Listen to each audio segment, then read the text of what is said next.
(20세기) 후반까지 미국산 무기는 말 그대로 세계 표준이었고 동맹국들은 선택의 여지 없이 워싱턴이 내미는 무기와 시스템을 받아들여야 했습니다. 하지만 지금은 상황이 완전히 바뀌었어요. 우크라이나 전쟁이 그 전환점이 되었죠. 패트리엇 미사일 방어체계가 러시아의 극초음속 미사일을 제대로 요격하지 못하는 장면이 공개되면서 전 세계가 충격에 빠졌습니다. 그렇게 비싼 무기체계가 단순히 몇 발의 공격 앞에서 무력화되는 모습을 보니 과연 미국산 무기가 여전히 믿을 수 있는 선택인가? 라는 근본적 질문이 제기된 겁니다. 사실 저는 이 장면을 보면서 미국 방산업계의 구조적 문제를 떠올렸습니다.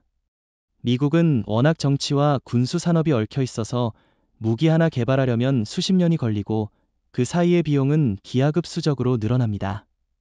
예를 들어 F-35만 봐도 그렇습니다. 20년 넘게 개발하면서 수백억 달러가 투입됐지만 여전히 잔고장이 끊이지 않고 있습니다. 심지어 미군 파일럿들조차 이 전투기가 과연 실전에서 믿을 수 있는가? 라는 의문을 제기하고 있죠.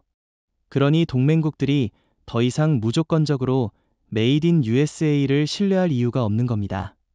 그렇지만 아직도 일부에서는 미국 무기는 그래도 세계 최강이다라고 주장합니다. 그런데 현실을 직시해야 합니다. 에이브람스 전차가 우크라이나 전장에 투입됐지만 러시아의 드론과 대전차 무기에 손쉽게 파괴되는 모습이 드러났습니다. 이는 단순히 한두 번의 전술적 실패가 아니라 미국 무기의 설계 철학 자체가 시대를 따라가지 못하고 있다는 증거입니다. 게다가 그 전차 한 대 가격이 수백만 달러에 달하는데 유지비용까지 포함하면 웬만한 국가의 국방 예산을 갉아먹는 수준이에요. 이런 조건이라면 어느 나라가 계속 미국 무기를 고집하겠습니까? 여기서 더 흥미로운 사례가 있습니다. 중동 지역을 보세요. 사우디아라비아는 수십 년 동안 미국 무기의 최대 고객이었습니다. 그런데 후티 반군이 값싼 드론과 저비용 미사일로 사우디 주요 시설을 공격했을 때 미국의 패트리엇과 TGD는 제대로 대응하지 못했습니다. 수십억 달러짜리 방어 체계가 수천 달러짜리 드론 앞에서 무력해진 겁니다. 이 사건은 단순한 군사적 충격을 넘어서 세계 방산 시장 전체에 미국산 무기의 가치가 과연 정당한가? 라는 의문을 퍼뜨렸습니다. 그러니까 결국 메이드 인 USA는 더 이상 신뢰의 보증수표가 아닌 셈이죠. 게다가 트럼프 대통령은 동맹국들에게 더 많은 돈을 내라, 아니면 미군을 철수하겠다라는 식으로 협박을 일삼고 있습니다. 이런 태도는 오히려 미국산 무기의 이미지를 더 빨리 무너뜨리고 있어요. 신뢰란 하루아침에 쌓이지 않지만 무너지는 건 순식간입니다. 지금 미국은 스스로 만든 불신의 함정에 빠져 있는 셈입니다. 저는 여기서 일본 이야기를 하지 않을 수 없습니다. 이시바 시게루 총리가 이끄는 일본은 여전히 미국산 무기에 집착하고 있습니다. 하지만 일본이 아무리 돈을 쏟아부어도 결국 미국 무기의 구조적 한계를 극복할 수는 없습니다. 오히려 일본은 미국 무기의 실험장이 되고 있는 것 아닌가 싶습니다. 반대로 한국은 어떻습니까? 이재명 대통령 정부는 자주 국방을 내세우며 KF-21, K2, K9, 총검 같은 국산 무기를 내놓고 있습니다. 세계 시장의 요구에 맞게 빠르고 저렴하고 충분히 강력한 무기를 공급하면서 오히려 미국의 빈자리를 메우고 있죠. 여기서 질문 하나 던져봅시다. 과연 앞으로 10년 뒤에도 메이드 인 USA가 여전히 무기의 표준일까요? 저는 단호하게 아니라고 말합니다. 왜냐하면 지금 이미 NATO 국가들이 한국산 무기에 눈을 돌리고 있기 때문이에요. 폴란드가 K2 전차와 K9 자주포를 대규모로 구매했고 노르웨이와 핀란드도 한국 무기를 선택했습니다. 단순히 가격 문제 때문만이 아니라 미국산 무기에서 경험한 불신과 지연이 한국산 무기로 넘어가는 결정적 계기가 된 겁니다. 동의합니다. 사실 메이드 인 USA의 붕괴는 단순히 미국의 몰락을 뜻하는 게 아니라 한국에게 엄청난 기회라는 점을 강조하고 싶습니다. 과거에는 상상조차 하지 못했던 일이지만 지금은 한국이 글로벌 방산 표준을 주도할 수 있는 입지에 섰습니다. 러시아의 블라디미르 푸틴 대통령조차 최근 발언에서 한국의 군사기술 발전을 언급하며 견제심을 드러냈을 정도입니다. 중국의 시진핑 정부도 한국 무기의 빠른 성장세에 당혹감을 감추지 못하고 있고요. 미국 무기의 신화가 무너지고 난 자리를 누가 채울 것인가? 바로 한국입니다. 불과 20에서 30년 전만 해도 한국은 군사 장비를 수입하는 나라에 불과했습니다. 그런데 지금은 완전히 상황이 뒤집혔습니다. 천궁, K2, K9, KF-21 같은 첨단 무기들이 세계 방산 시장을 장악하면서 한국이 무기 수입국에서 무기 수출국, 더 나아가 글로벌 리더로 탈바꿈한 겁니다. 단순히 몇 건이 수출이 아니라 수십억 달러 규모의 계약이 연이어 체결되면서 국제사회는 이제 한국을 군사산업의 새로운 중심으로 인식하기 시작했습니다. 저는 이 과정에서 가장 주목할 만한 사례가 바로 K9 자주포와 K2 전차라고 봅니다. 특히 폴란드와의 계약은 사실상 역사적인 전환점이었습니다. 폴란드는 러시아 위협에 대응하기 위해 신속하게 전력을 보강해야 했는데 독일은 레오파르트 전차를 제때 공급하지 못했죠. 미국도 비용과 정치적 조건 때문에 망설였습니다. 그런데 한국은 어떻습니까? 단 2년 만에 대규모 물량을 인도하기로 약속했고 실제로 초도 물량을 신속하게 납품했습니다. 이 속도와 실행력은 세계 방산 역사에서도 보기 드문 사례입니다. 여기서 중요한 건 단순히 무기를 팔았다는 게 아니죠. 한국은 패키지 전략을 통해 수출 국가의 필요를 완전히 충족시키고 있습니다. 단순히 무기 장비만 넘기는 게 아니라 현지 생산, 기술 이전, 인력 훈련, 유지 보수까지 원스톱으로 제공합니다. 이게 바로 미국이나 독일이 하지 못하는 부분입니다. 미국은 늘 자국 이익에만 몰두했기 때문에 동맹국들의 실질적 요구를 외면했습니다. 반면 한국은 상대국의 안보와 산업 발전까지 고려해주니 자연스럽게 신뢰가 쌓일 수밖에 없는 겁니다. 여기서 질문 하나 던지고 싶습니다. 왜 하필 지금 한국이 K-디펜스 시대를 열 수 있었을까요? 제 생각에는 두 가지 이유가 있습니다. 첫째, 한국이 지난 수십 년간 축적한 기술력이 이제 세계 수준을 넘어섰다는 점입니다. 반도체, 조선, IT 산업에서 이미 세계 정상에 올라선 한국은 그 기술을 방위 산업으로 확장하는 데 성공했습니다.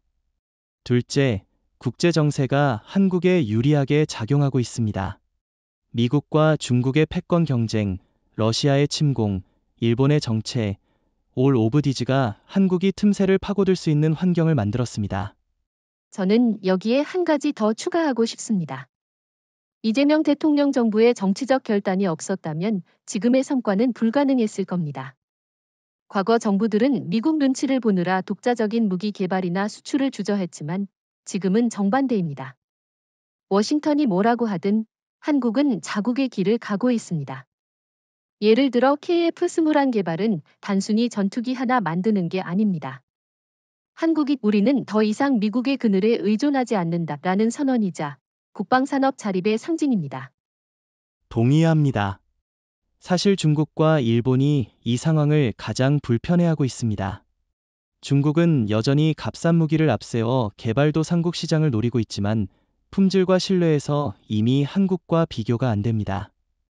일본은 기술력이 있음에도 불구하고 지나치게 미국 의존적이라서 국제시장에서 독자적 존재감을 드러내지 못하고 있죠.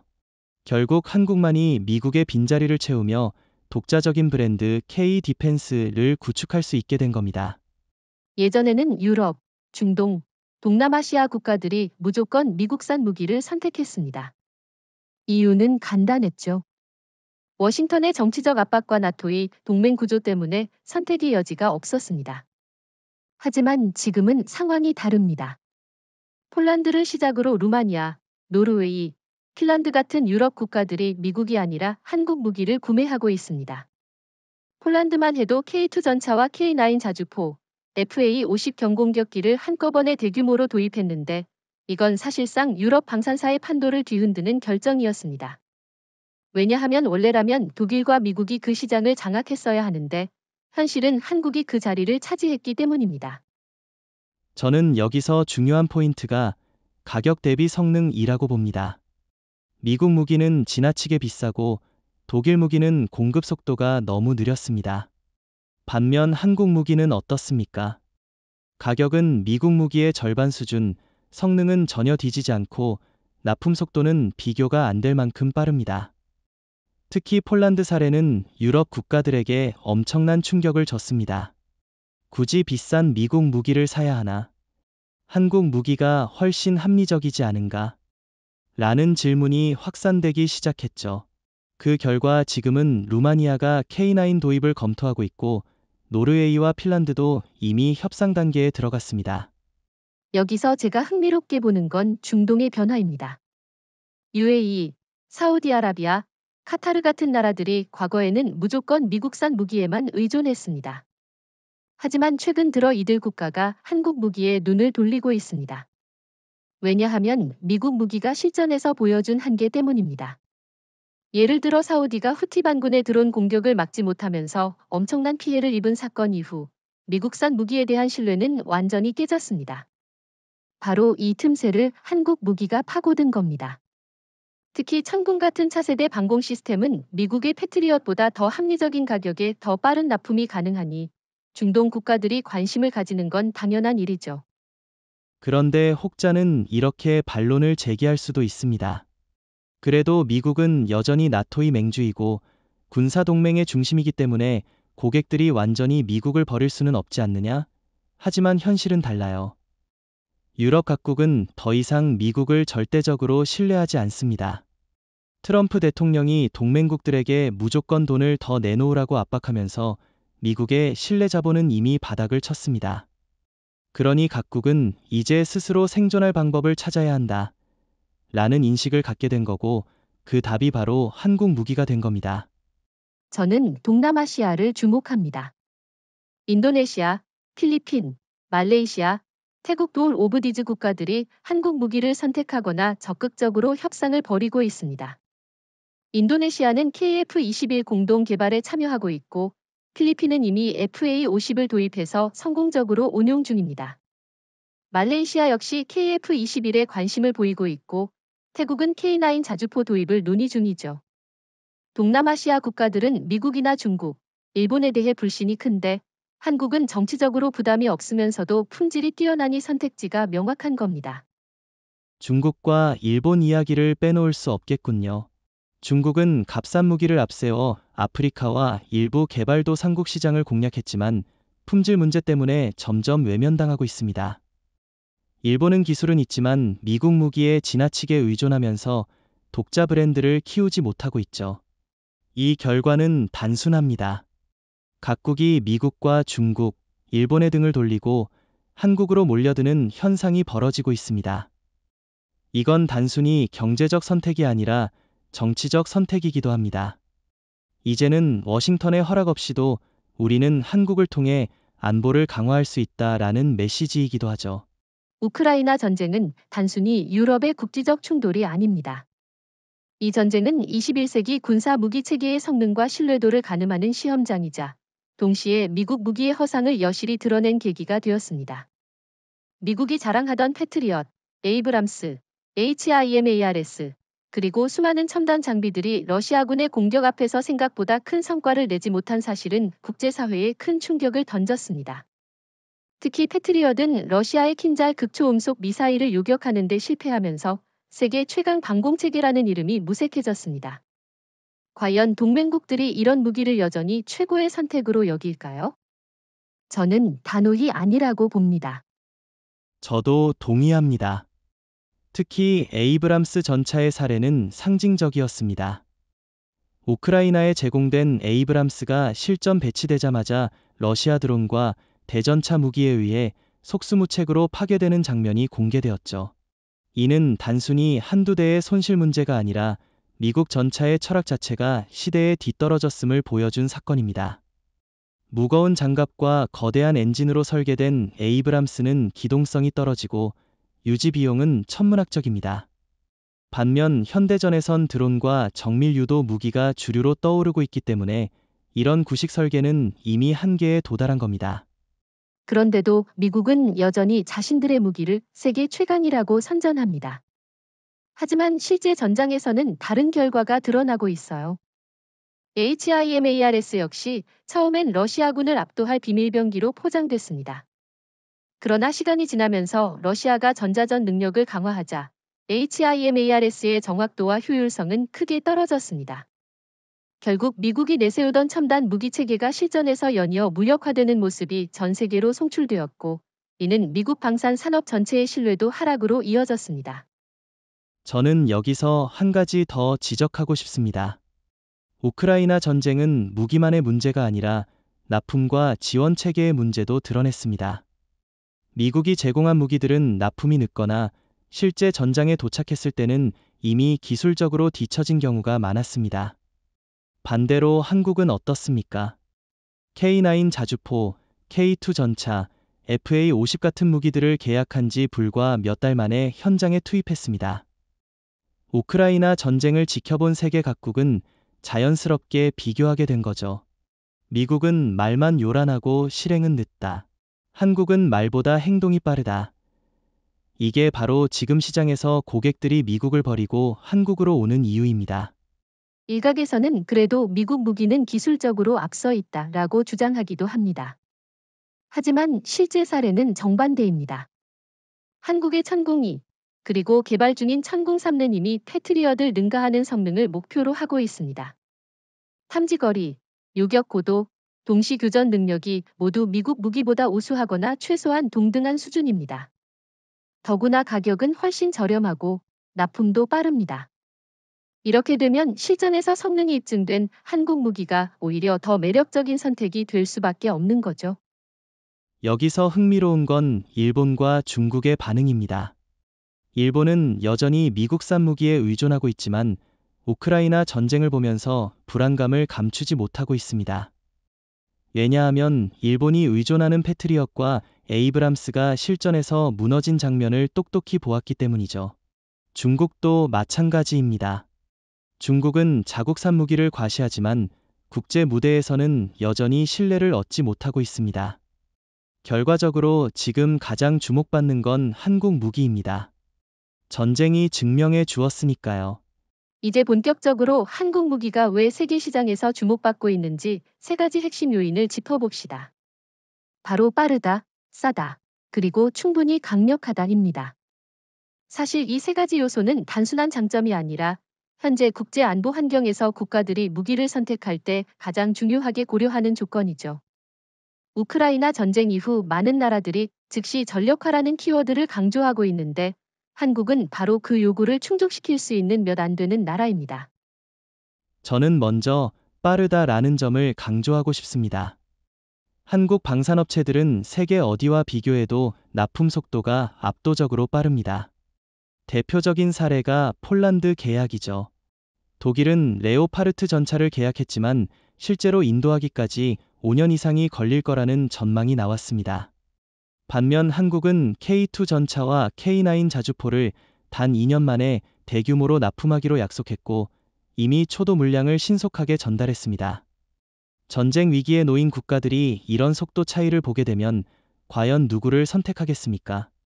당연히 한국입니다. 그런데 납품 속도만 빠른 게 아니라 가격 경쟁력도 뛰어납니다. 미국산 무기는 지나치게 비싸요. 예를 들어 패트리엇 한 기지 배치 비용은 최소 수십억 달러에 달하고 운용 유지 비용까지 포함하면 국가 재정을 압박합니다. 반면 한국의 천궁이나 곧 공개될 천궁3는 가격이 훨씬 낮으면서도 성능은 동등하거나 더 우수합니다. 같은 예산으로 두세 배 더 많은 무기를 확보할 수 있다면 어떤 국가는 굳이 미국 무기를 선택하지 않겠죠. 여기서 질문 하나 던져봅시다. 싸다는 게 과연 품질을 희생한 결과일까요? 저는 아니라고 봅니다. 한국 무기는 값싸지만 결코 저가형이 아닙니다. 오히려 생산 공정의 효율성과 기술 통합 능력이 뛰어나기 때문에 단가를 낮출 수 있는 겁니다. 한국의 반도체, 조선 산업이 보여준 생산성의 힘이 방위 산업에서도 그대로 발휘되고 있는 거죠. 예를 들어 K9 자주포는 독일 PGH-2000보다 훨씬 저렴하지만 실제 사거리와 명중률은 동등하거나 그 이상입니다. 그러니 고객국가 입장에서는 합리적인 선택이 될 수밖에 없는 겁니다. 세 번째 요소가 바로 충분히 강력하다는 점입니다. 한국 무기가 미국이나 러시아 무기처럼 과도하게 최첨단을 추구하지는 않지만 실제 전장에서 필요한 성능은 충분히 갖추고 있습니다. 오히려 과도하게 복잡하지 않기 때문에 운용과 정비가 쉽다는 장점도 있습니다. 예를 들어 FA-50 전투기는 F-35보다 훨씬 저렴하지만 동남아시아 국가들이 필요로 하는 수준에서는 최적의 선택입니다. 단순히 값비싼 무기를 사는 것이 아니라 내 환경에 맞는 무기를 선택하는 게 더 중요하죠. 한국은 바로 그 틈새를 정확히 파고들었습니다. 여기서 중요한 비교가 일본과 중국입니다.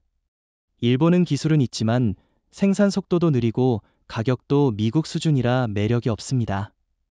중국은 값싼 무기를 내세우지만 품질이 형편없어 고객국들이 외면합니다.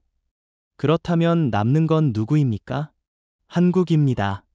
빠르고 싸고 강력한 세 가지 조건을 동시에 충족시키는 나라는 현재 전 세계에서 한국이 거의 유일합니다. 그러니 한국 무기가 지금 세계 시장에서 각광받는 건 결코 우연이 아닙니다. 이제 K-디펜스 시대의 상징으로 자리 잡은 무기를 꼽으라면 단연 K9 자주포일 겁니다. K9은 단순한 포병 장비가 아닙니다. 이 무기는 한국 방산산업이 세계 무대에서 독자적으로 우뚝 설 수 있다는 사실을 증명한 결정적 사례입니다. 원래 자주포 시장은 독일의 PGH-2000과 미국의 M109가 주도하고 있었습니다. 하지만 지금 상황은 어떻습니까? NATO 국가들부터 인도, 호주까지 모두 K9을 선택하고 있습니다. 왜냐하면 K9은 가격, 성능, 납품 속도, 신뢰성 모든 면에서 기존 강자들을 뛰어넘었기 때문이죠. 저는 특히 NATO의 태도를 주목하고 싶습니다. 우크라이나 전쟁 이후 NATO 회원국들은 신속하게 전력을 보강해야 했습니다. 독일은 레오파르트 전차와 PGH-2000 자주포를 내세웠지만 납품 지연이 심각했고 가격도 터무니없이 비쌌습니다. 반면 한국의 K9은 이미 수십 년간 한국군에서 실전 운용되며 신뢰성을 입증했기 때문에 바로 대량 계약이 가능했습니다. 폴란드는 수백 문의 K9을 계약했고 노르웨이, 핀란드, 에스토니아 등 북유럽 국가들도 앞다투어 K9을 들여왔습니다. 이건 단순한 무기 거래가 아니라 유럽이 한국을 방산 파트너로 인정했다는 상징적 사건입니다. 여기서 흥미로운 건 인도의 사례입니다. 인도는 중국과 국경에서 긴장이 계속되고 있고 파키스탄과의 갈등도 상존하는 상황입니다. 이런 가운데 인도는 러시아 무기에 지나치게 의존해왔지만 우크라이나 전쟁 이후 러시아 무기의 한계를 절감했습니다. 그래서 선택한 게 바로 한국의 K9이었습니다. 인도는 한국과의 합작으로 K9 버즈라를 생산하면서 자국 안보를 강화했죠. 단순한 수입이 아니라 현지화와 기술 이전까지 포함된 계약이었기 때문에 인도 입장에서도 매우 매력적인 조건이었습니다. 이 대목에서 저는 질문 하나 던져보고 싶습니다. 왜 그렇게 많은 국가들이 K9을 선택했을까요? 답은 간단합니다. 실전에서 증명된 무기이기 때문입니다. K9은 한국군에서 수십 년 동안 다양한 환경에서 운용되며 성능을 입증했고 그 과정에서 개량도 꾸준히 이루어졌습니다. 사거리, 명중률, 기동성, 올 오브 디즈가 이미 세계 최고 수준입니다. 반면 독일 PGH-2000은 뛰어난 성능에도 불구하고 지나치게 복잡하고 정비가 어렵다는 단점이 있습니다. 결국 고객들은 화려한 스펙보다 실제 전장에서 믿을 수 있는 무기를 택한 겁니다. 또 하나 중요한 건 가격과 납품 속도입니다. K9은 성능 대비 가격이 매우 합리적이고 대량 생산 체계가 갖춰져 있어서 수년씩 기다릴 필요가 없습니다. 전쟁이 당장 눈앞에 있는데 무기를 5년 뒤에 받는다는 게 말이 됩니까? NATO 국가들이 독일 무기를 포기하고 한국으로 눈을 돌린 건 어찌 보면 당연한 선택입니다. 미국의 M109는 구형이라 경쟁이 되지 않고 독일 무기는 너무 느리고 비싸고 결국 답은 한국의 K9뿐이었습니다. 저는 일본과 비교해보고 싶습니다. 일본은 자위대용 무기를 꾸준히 개발해왔지만 해외 수출에는 거의 실패했습니다. 왜냐하면 일본 무기는 미국과의 협력에 지나치게 의존했고 가격은 높으면서도 실제 전장 경험이 부족했기 때문입니다. 반면 한국의 K9은 이미 여러 나라에서 실전 배치되어 그 성능을 증명했습니다. 이 차이는 엄청난 신뢰도의 격차로 이어졌습니다. 일본은 아직도 가능성을 이야기하는 수준이지만 한국은 이미 성과를 내고 있는 겁니다. 사실 그동안 동맹국들은 방공망을 구축할 때 미국산 패트리엇을 거의 강제로 도입해왔습니다. 하지만 실전에서 드러난 한계가 우크라이나와 중동에서 그대로 노출되었죠. 러시아의 극초음속 미사일 앞에서 무력했던 패트리엇, 후티 반군의 드론 공격을 제대로 요격하지 못한 사우디의 사례는 전 세계 언론에 대서특필됐습니다. 이때 등장한 것이 바로 한국의 천궁3입니다. 한국은 단순히 기존 무기를 흉내내는 것이 아니라 완전히 독자적인 기술로 새로운 방공체계를 만들어냈습니다. 천궁3의 가장 큰 강점은 탐지 거리와 요격 고도, 그리고 동시 교전 능력입니다. 기존 천궁2의 요격 고도가 약 25km 수준이었다면 천궁3는 무려 50km 이상으로 올라갑니다. 이는 중고도 탄도 미사일과 항공기를 동시에 요격할 수 있는 수준입니다. 게다가 다수의 표적을 동시에 추적하고 대응할 수 있기 때문에 드론, 순항미사일, 전투기가 동시에 날아드는 복합 전장에서 더 효과적입니다. 이런 성능은 단순히 패트리엇을 따라잡는 게 아니라 일부 영역에서는 능가한다고 평가받습니다. 여기서 중요한 건 가격 대비 효과입니다. 미국산 패트리엇 포대 하나 도입하는 데 드는 비용은 최소 수십억 달러입니다. 하지만 천궁3는 절반 이하의 가격으로 동등한 성능을 제공합니다. 그리고 납품 속도도 훨씬 빠르죠. 동맹국 입장에서 이보다 매력적인 선택이 있을까요? 실제로 UAE와 사우디 같은 중동 국가들은 이미 천궁2를 도입했으며 천궁3에도 큰 관심을 보이고 있습니다. 이건 단순한 수출 가능성을 넘어 한국 방공체계가 세계 표준으로 자리 잡고 있다는 증거입니다. 그런데 일부에서는 그래도 미국산 무기는 여전히 NATO의 중심이지 않냐? 라는 반론도 있습니다. 하지만 그건 과거의 이야기일 뿐입니다. 지금 NATO는 한국산 방공체계에 큰 관심을 보이고 있습니다. 왜냐하면 유럽 국가들도 패트리엇의 한계를 똑똑히 보았기 때문이죠. 게다가 미국은 정치적으로 무기 판매를 지렛대로 사용해왔지만 한국은 상대국의 안보를 최우선으로 고려하며 협상합니다. 단순한 무기 거래가 아니라 진정한 파트너십이 형성된다는 점에서 한국이 더 매력적인 겁니다. 저는 여기서 중국과 일본 이야기를 하지 않을 수 없습니다. 중국은 HQ9 같은 방공체계를 내세우고 있지만 실전 경험이 부족하고 품질도 검증되지 않았습니다. 일본은 미군 의존이 지나쳐 독자적인 방공체계를 만들지 못했죠. 결국 두 나라 모두 세계 시장에서 신뢰를 얻지 못하고 있습니다. 반면 한국은 이미 UAE, 사우디, 인도네시아 같은 국가들로부터 검증된 성능을 인정받았습니다. 천궁3가 본격적으로 수출되면 미국은 물론 중국과 일본까지 한꺼번에 압도할 수 있는 겁니다. 천궁3의 또 다른 의미는 한국의 자주국방 역량 강화입니다. 과거에는 한국도 패트리엇 같은 미국 무기에 의존해야 했습니다. 하지만 이제는 스스로 방공망을 구축할 수 있는 능력을 갖췄습니다. 이재명 대통령 정부가 강조하는 자립적 안보의 핵심이 바로 이런 무기 개발입니다. 한국이 미국의 눈치를 보지 않고 독자적으로 안보를 설계할 수 있다는 건 단순한 군사기술 발전을 넘어 국가 전략의 대전환을 의미합니다. 바로 한국이 야심차게 개발한 KF-21, 일명 보람의 전투기입니다. 이 전투기는 단순히 새로운 전투기 하나가 아니라 한국이 본격적으로 항공기 독자 개발 시대에 진입했다는 상징입니다. 미국의 F-35, 러시아의 Su-57, 중국의 J-20 같은 기존 강자들 사이에서 한국이 우리도 할 수 있다. 아니 그 이상도 가능하다라고 선언한 거죠. 특히 KF-21은 개발 과정에서 미국의 완전한 기술 이전을 받지 못한 상태에서도 독자적 역량으로 설계와 제작을 진행했다는 점에서 의미가 큽니다.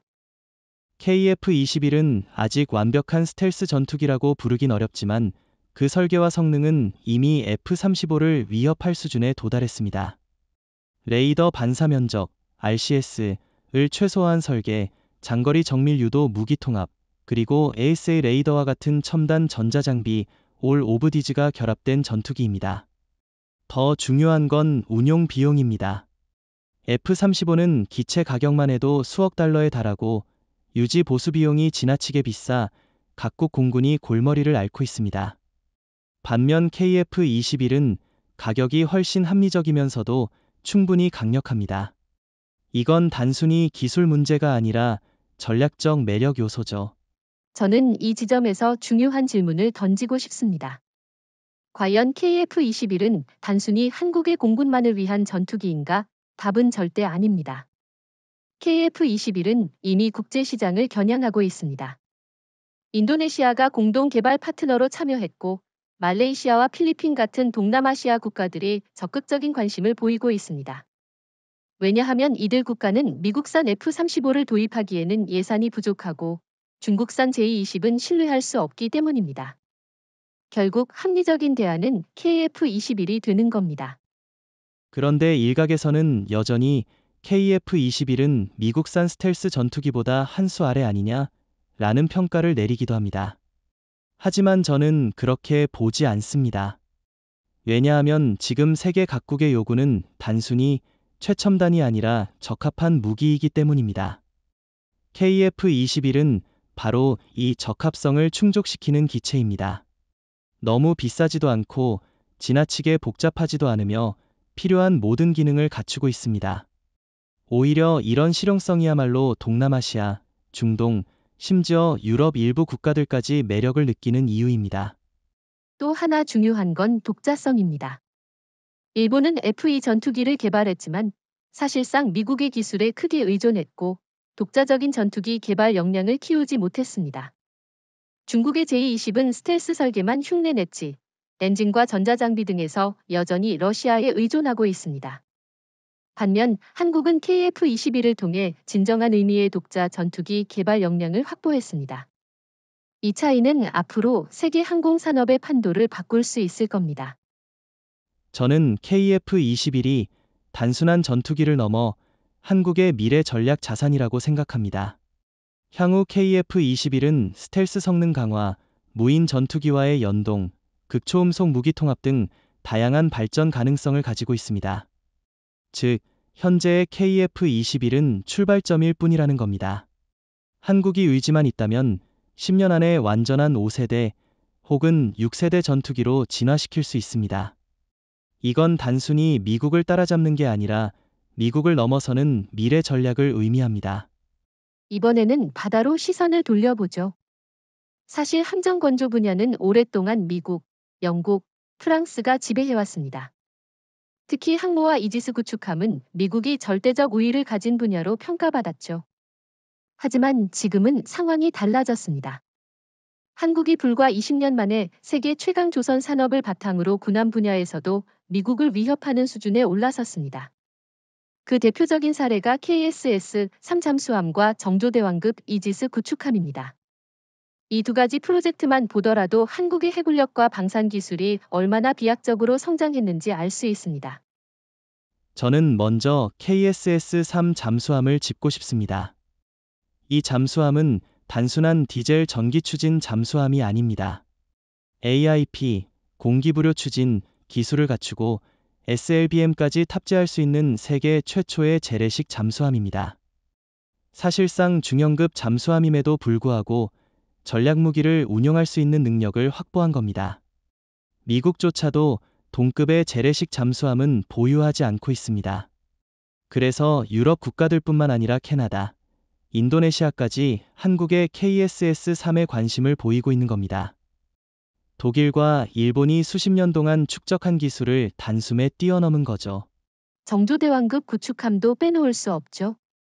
이 함정은 최신형 이지스 전투체계를 탑재하고 자체 개발한 KVLS-2 수직 발사기를 갖췄습니다. 여기에 국산 함대공 미사일과 대잠 능력까지 포함해 사실상 독립형 전투체계로 운용할 수 있습니다. 미국의 알레이버크급 구축함이 여전히 강력하긴 하지만 건조 비용과 납품 속도를 고려하면 한국의 정조대왕급이 훨씬 경쟁력이 있습니다. 무엇보다도 한국은 이 함정을 3년 만에 건조했습니다.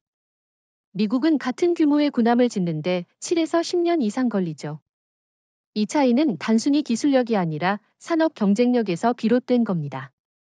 여기서 제가 흥미롭게 보는 건 미국 해군의 위기입니다. 지금 미국은 예산과 인력 부족으로 새 항모와 구축함을 제때 건조하지 못하고 있습니다. 심지어 미 의회 보고서에서도 미국 해군이 조선 능력에서 한국에 의존해야 할 상황이라는 분석까지 나왔습니다. HD 현대와 하나오션이 상업 조선 분야에서 세계 1위를 달리는 동시에 군함 건조에서도 기록적인 속도를 보여주고 있으니까요. 미국은 이미 자국 조선소의 경쟁력을 상실했고 한국 없이는 함대를 유지하기 어려운 상황에 처해 있습니다. 여기서 일본과 중국을 비교해 보겠습니다. 일본은 한때 아시아에서 조선 강국이었지만 지금은 완전히 뒤처졌습니다. 특히 군함 분야에서는 미국 의존이 심해서 독자적인 기술 경쟁력을 확보하지 못했죠. 중국은 양적으로는 엄청난 속도로 함정을 건조하고 있지만 품질과 신뢰성에서 문제가 큽니다. 예를 들어 항모 산둥함이나 푸젠함이 진수되긴 했지만 카타펄트 시스템과 전투 효율성에서 미국은 물론 한국에도 못 미친다는 평가가 많습니다. 결국 아시아에서 진정한 기술력을 가진 국가는 한국뿐이라는 겁니다. 이재명 대통령 정부가 추진하는 해양 전략도 눈여겨볼 필요가 있습니다. 단순히 함정을 수출하는 것이 아니라 해양 방어망을 통합적으로 구축해주는 서비스를 제공하고 있습니다. 예를 들어 동남아시아 국가들에게는 한국형 호위함과 잠수함을 패키지로 제공하고 훈련 정비까지 지원합니다. 이건 단순한 군함 판매가 아니라 바다의 K 디펜스 생태계를 만드는 전략입니다. 워싱턴은 이 부분에서 따라올 수 없어요. 미국은 동맹국을 철저히 고객으로만 대했지만 한국은 파트너로 대하고 있기 때문입니다. 유럽과 NATO 국가들의 태도 변화를 살펴보면 참 흥미롭습니다. 불과 10년 전만 해도 이들은 한국산 무기에 큰 관심을 두지 않았습니다. 아시아의 신흥국이 만든 무기가 과연 신뢰할 만한가? 라는 의구심이 컸기 때문이죠. 하지만 지금은 완전히 달라졌습니다. 폴란드, 루마니아, 노르웨이, 핀란드, 에스토니아 노을 오브디즈 국가들이 한국 무기를 적극적으로 구매하거나 계약을 검토하고 있습니다. 특히 폴란드의 K2 전차, K9 자주포, FA50 계약은 그야말로 유럽 방산사의 대전 한 점이었습니다. 저는 그 배경에 두 가지 요인이 있다고 생각합니다.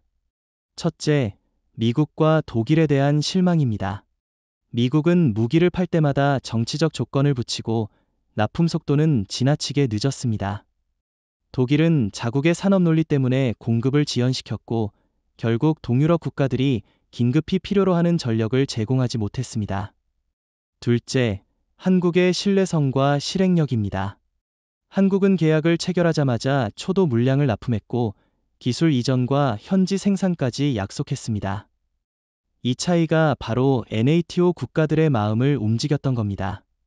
여기서 한 가지 짚고 싶은 건 유럽의 전략적 계산입니다. 이들은 단순히 무기를 싸게 사려는 게 아닙니다. 우크라이나 전쟁을 통해 뼈저리게 느낀 게 있죠. 바로 즉시 전력화의 필요성입니다. 전쟁은 서류상 계획대로 기다려주지 않습니다. 지금 당장 쓸 수 있는 무기가 있어야 하는데 그걸 제공해줄 수 있는 나라가 한국이라는 겁니다. 폴란드가 한국 무기를 대규모로 계약하면서 NATO 전체에 신호를 보낸 셈입니다. 한국산 무기는 믿을 수 있다라는 신호 말입니다. 그런데 일각에서는 이런 반론도 있습니다. 유럽은 여전히 미국과 독일의 정치적 영향권 아래 있지 않느냐? 물론 어느 정도 사실이지만 실제 전장 상황은 정치적 구호보다 더 냉정합니다. 루마니아와 노르웨이가 한국산 K9을 선택한 건 단순한 가격 문제가 아니라 실전에서 필요한 무기를 가장 빠르고 확실하게 공급할 수 있기 때문이었습니다. 유럽 각국은 이제 생존을 최우선으로 고려합니다. 생존 앞에서는 미국의 압박이나 독일의 자존심 따위는 중요하지 않습니다. 여기서 흥미로운 건 북유럽 국가들의 태도입니다. 노르웨이와 핀란드는 전통적으로 NATO에서 미국산 무기를 선호했지만 최근에는 한국산 무기를 적극적으로 들여오고 있습니다.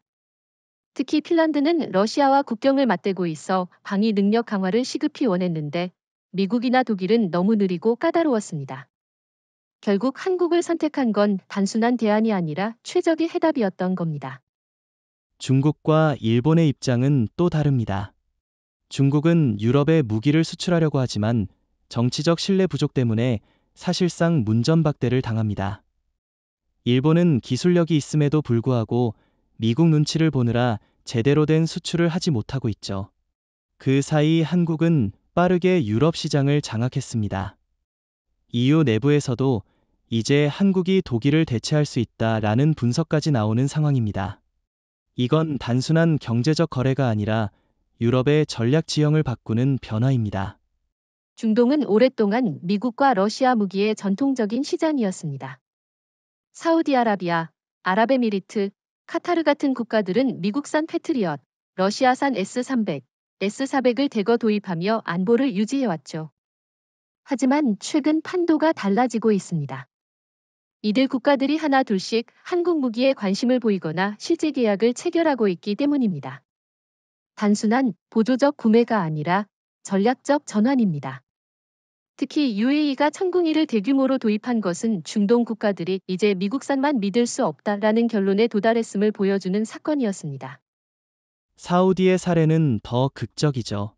수십억 달러를 들여 미국산 패트리엇과 THAD를 운용했지만 후티 반군의 저가형 드론과 미사일 공격에 속수무책으로 당했습니다. 정유시설이 타격을 입자 사우디 내부에서도 이제 미국 무기로는 안보를 지킬 수 없다라는 불만이 쏟아졌습니다. 이런 상황에서 한국산 천궁은 훨씬 합리적인 대안으로 떠올랐습니다.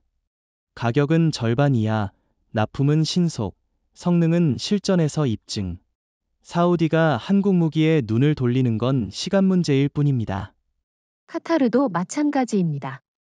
카타르는 과거 미국과 유럽 무기에만 의존했지만 최근 한국 방산 기업들과 협력 논의를 적극적으로 추진하고 있습니다.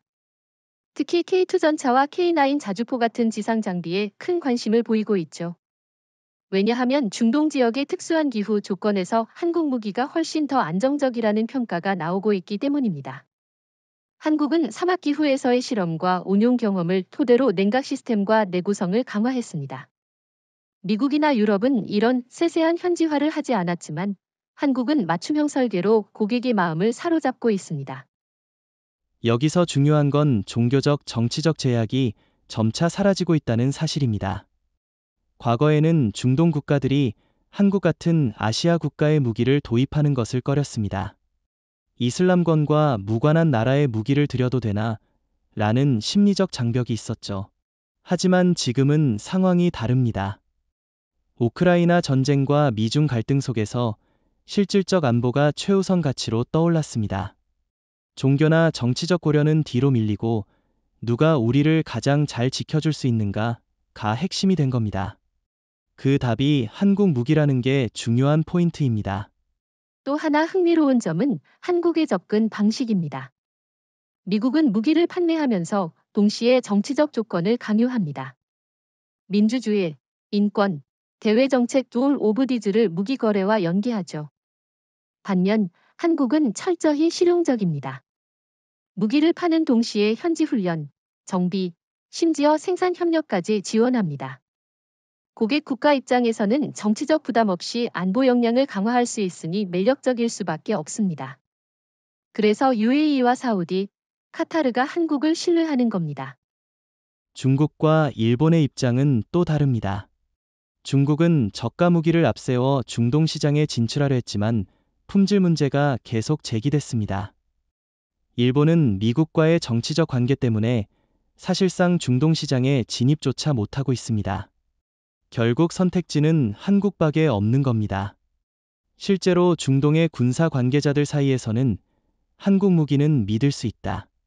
미국산보다 빠르고 중국산보다 튼튼하다라는 평가가 확산되고 있습니다.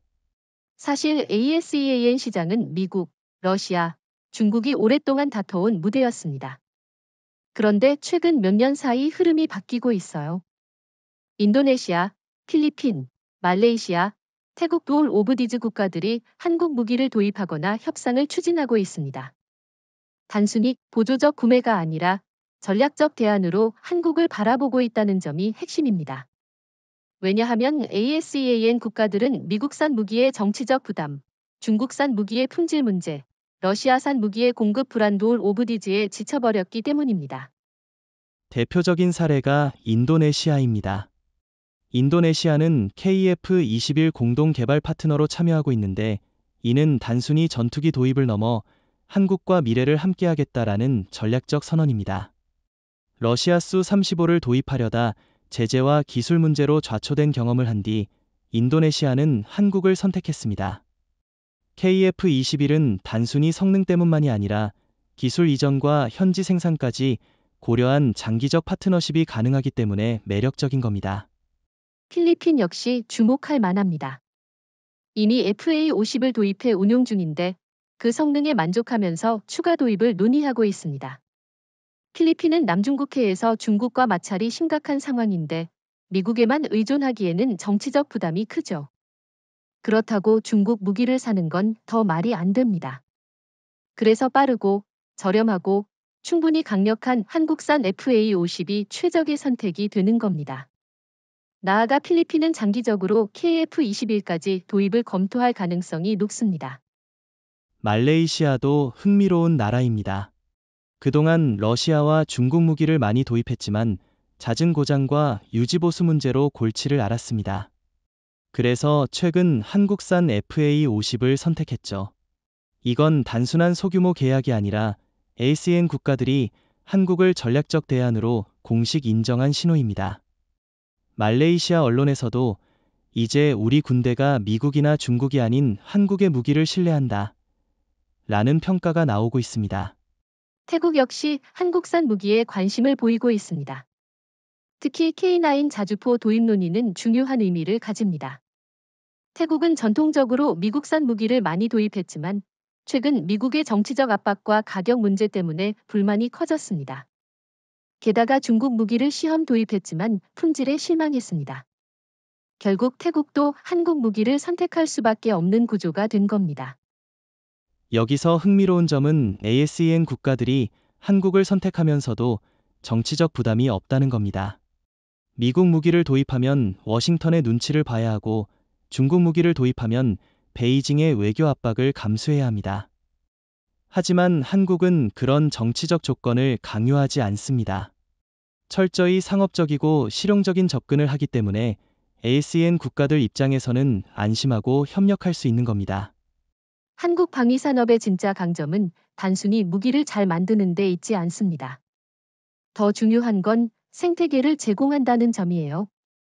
과거 미국이나 러시아는 무기를 판매한 후 고객 국가가 유지보수나 부품 교체, 훈련을 위해 계속 종속되도록 설계했습니다. 그러니 무기 도입 후에도 돈이 끝없이 빠져나갔죠. 반면 한국은 완전히 다른 접근 방식을 택했습니다. 무기를 팔면서 동시에 유지보수 체계, 부품 공급망, 훈련 프로그램, 심지어 기술 협력까지 패키지로 제공합니다. 이건 단순히 거래가 아니라 파트너십이죠. 예를 들어 폴란드 사례를 보죠. 폴란드는 K2 전차와 K9 자주포를 대규모로 도입하면서 단순히 인도받는 데 그치지 않았습니다. 현지에 생산 라인을 설치하고 부품 공급망을 구축하며 인력 훈련까지 한국이 함께 지원했습니다. 이건 사실상 폴란드형 K 디펜스 생태계를 만든 겁니다. 미국이나 독일 같았으면 결코 허용하지 않았을 일이죠. 미국은 늘 기술을 독점하려 하고 독일은 자국 산업을 보호하려고 현지 생산을 꺼립니다. 하지만 한국은 파트너 국가의 안보와 산업을 동시에 고려합니다. 그게 신뢰를 만드는 겁니다. 훈련 부분도 빼놓을 수 없습니다. 미국산 무기를 운용하려면 수년간 미국에서 훈련을 받아야 하고 그 비용은 천문학적입니다. 반면 한국은 고객 국가에서 바로 훈련이 가능하도록 지원합니다. 심지어 한국군이 직접 파견되어 초기에 전력화를 돕는 경우도 있죠. 필리핀 FA-50 계약에서도 한국군 조종사들이 직접 훈련을 맡아 단기간에 공군이 기체를 운용할 수 있도록 했습니다. 이건 단순히 무기를 파는 게 아니라 운용 능력까지 함께 수출하는 셈입니다. 기술 협력도 중요한 포인트입니다. 인도네시아와의 KF-21 공동 개발, 인도의 K9 버지라 현지와 올 오브 디즈는 단순히 무기를 파는 걸 넘어 현지 산업 발전을 함께 돕는 모델입니다. 이렇게 되면 고객국가 입장에서 한국은 단순한 무기 판매자가 아니라 산업 파트너로 자리매김하게 됩니다. 그래서 장기적으로 더 많은 계약이 이어질 수밖에 없는 구조를 만드는 겁니다. 저는 이걸 K-디펜스 생태계라고 부르고 싶습니다. 무기훈련 정비기술 협력 산업 발전 올 오브 디즈를 하나로 묶은 패키지가 바로 한국의 전략입니다. 이런 모델은 미국이나 중국, 일본이 따라할 수 없습니다. 미국은 지나치게 자국 이익 위주라서 파트너십이 성립하지 않고 중국은 품질과 신뢰에서 문제가 있으며 일본은 독자적인 방산 수출 경험이 부족합니다. 결국 한국만이 이 생태계를 완성할 수 있는 겁니다. 이재명 대통령 정부가 내세우는 방산 전략도 바로 이런 생태계 구축에 있습니다. 단기적인 무기 판매가 아니라 장기적인 안보 협력과 산업 동반 성장을 목표로 합니다. 이건 단순히 경제적 이익을 넘어 한국이 세계 안보 질서를 주도하는 새로운 힘으로 작용합니다. 유럽, 중동, 동남아, 올 오브 디즈 지역이 한국을 중심으로 안보 생태계를 재편하고 있다는 사실은 워싱턴이나 베이징이 결코 무시할 수 없는 현실이 되었습니다. 과거 미국은 무기 시장에서 절대 강자였습니다. 동맹국들은 선택의 여지 없이 미국 무기를 구매했고 미국은 그 힘을 이용해 정치 외교적으로도 우위를 점했죠. 그러나 지금은 정반대 상황입니다. 한국 무기가 유럽, 중동, ASEAN 시장을 휩쓸자 워싱턴은 방어적인 태도를 취할 수밖에 없게 되었습니다. 실제로 트럼프 대통령은 동맹국들에게 더 많은 무기를 사라고 요구했지만 결과는 오히려 한국으로의 계약 전환이었습니다. 미국은 이제 팔아달라고 부탁하는 입장이 된 겁니다. 미국 언론에서도 미국 무기 시장의 리더십이 한국으로 넘어가고 있다라는 분석이 나오고 있습니다. 특히 폴란드 사례는 미국에게 큰 충격이었습니다. 폴란드는 러시아와 직접 맞닿아 있는 NATO 최전선 국가인데 미국산이 아니라 한국산 K2, K9, FA50을 선택했습니다. 이건 단순한 거래가 아니라 정치적 상징이었습니다. 동맹국조차 미국이 아닌 한국을 선택한다는 건 워싱턴의 권위가 무너졌다는 증거입니다. 그래서 미국은 이제 협상장에서 목소리를 낮추고 있습니다. 과거에는 조건을 강요했다면 지금은 한국과 협력하지 않으면 시장을 잃는다라는 위기감 속에서 접근하는 겁니다. 심지어 미국 군사 전문가들조차 한국과의 공동 개발, 공동 생산 없이는 NATO의 안보를 보장할 수 없다라고 말하고 있습니다. 워싱턴이 더 이상 시장을 독점할 수 없는 현실을 받아들이고 있다는 뜻입니다. 저는 여기서 일본과 비교하고 싶습니다. 일본은 여전히 미국의 그림자에 숨어 워싱턴의 요구를 따르고 있습니다. 그러나 그 결과는 어떻습니까? 일본은 방산 수출에서 거의 성과를 내지 못하고 시장 경쟁에서도 한국에 완전히 밀렸습니다. 워싱턴이 방어적 태도로 전환하는 순간 일본은 오히려 더 난처해졌습니다. 미국산 일본산이라는 공식이 더 이상 먹히지 않기 때문이죠. 중국도 마찬가지입니다. 중국은 한때 아프리카와 중동에서 저가 무기를 팔며 영향력을 키우려 했지만 품질 문제가 드러나면서 신뢰를 잃었습니다. 게다가 한국 무기가 NATO와 ASEAN, 심지어 중동에서까지 시장을 장악하자 베이징은 발언권을 잃고 있습니다. 워싱턴과 베이징 모두 방산 시장에서 한국의 주도권을 뺏기고 있는 겁니다. 이재명 대통령 정부의 전략은 여기서 빛을 발합니다. 한국은 단순히 시장을 잠식한 게 아니라 워싱턴의 협상 구조 자체를 바꿔놓았습니다. 과거 미국이 우리가 무기를 팔아주겠다라고 했다면 이제는 한국 무기와 협력하지 않으면 안 된다 라는 인식이 퍼지고 있습니다. 미국은 방산 분야에서 방어적인 입장으로 밀려났고 한국은 공격적인 확장 전략을 구사하고 있는 겁니다. 우리가 지금까지 살펴본 흐름은 단순히 방산 시장의 변화를 넘어섭니다. 그것은 곧 한 시대의 종말과 새로운 시대의 시작을 의미합니다. 과거 수십 년 동안 메이드 인 USA는 무기의 절대 기준이었습니다. 그러나 우크라이나 전쟁, 중동의 경험, NATO와 ASEAN의 선택 도올 오브 디즈가 보여주듯 이제 그 시대는 끝났습니다. 미국 무기의 신화는 무너졌고 워싱턴은 더 이상 시장을 지배할 수 없습니다. 반대로 서울은 K-디펜스라는 이름으로 새로운 세계 표준을 세우고 있습니다. 저는 이 변화를 역사의 전환점이라고 부르고 싶습니다. 냉전 이후 미국이 압도적인 군사력과 방산시장 점유율로 세계 질서를 주도했다면 지금은 한국이 그 자리를 차지하고 있습니다. 폴란드, 노르웨이, 핀란드, 루마니아 같은 NATO 국가들이 한국을 선택하고 UAE와 사우디가 한국 무기에 눈을 돌리며 ASEAN 국가들이 한국을 전략적 대안으로 택한 건 단순한 시장 변화가 아닙니다.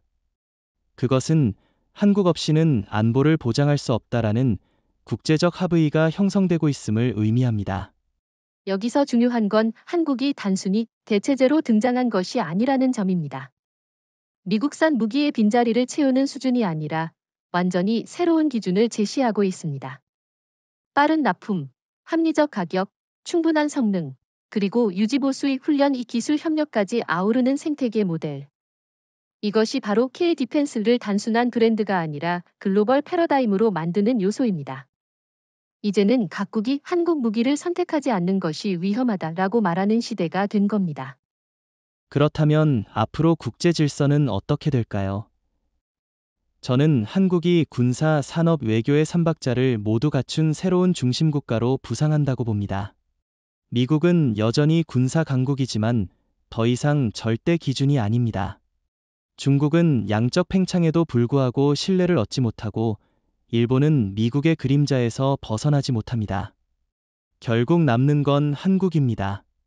한국이 유럽, 중동, 아시아를 아우르는 글로벌 안보 허브로 자리매김하는 것은 피할 수 없는 흐름입니다. 이재명 대통령 정부가 강조하는 자립적 안보도 이 흐름과 맞닿아 있습니다. 과거에는 워싱턴의 압박에 따라 움직였지만 이제는 스스로 국제 질서를 설계할 수 있는 위치에 섰습니다. 워싱턴이 방어적인 태도로 전환하고 베이징과 도쿄가 뒤처지는 동안 서울은 공격적인 확장 전략으로 세계 방산 시장을 장악했습니다.